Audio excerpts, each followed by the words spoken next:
Hello， 姐姐你好。Hello， 姐姐你可唔可以介紹自己啊？好啊，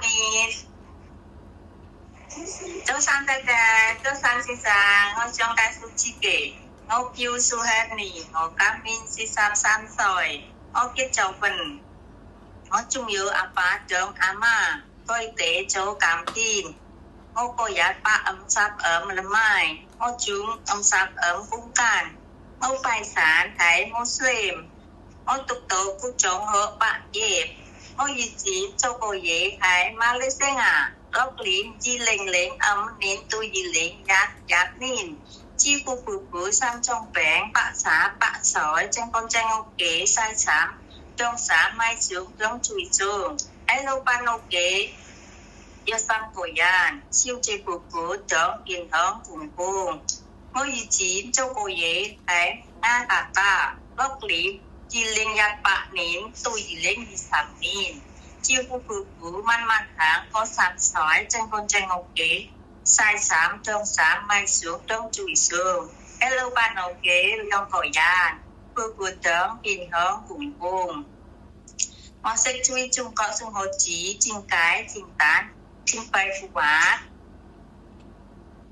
拜父華飯炒蛋炒飯炒麵炒菜當布檔。我識布檔學紙學老白檔燒仔檔雞檔粟麻檔羊檔同埋木華檔。我識ăn chủ yếu蛋thái，我識煮主yếu，我識照顧老人家。我想喺香港做嘢人位，當運自己，俾我自己。喺香港大大當時我講，當香港我希望大大間我是有共間，當先間，當先生間我。好啊，姐姐，我想問下咧，你怕唔怕貓同狗㗎？啱尖慳尖。唔怕。唔怕嘅，係啦。你照顧開老人家啦，咁我想問姐姐，你識唔識幫老人家沖涼啊？沖涼。我識嘅嘅。你識幫婆婆公公換片咧？換片 Pampers。我識嘅嘅。推輪椅咧？推輪椅。我識嘅嘅。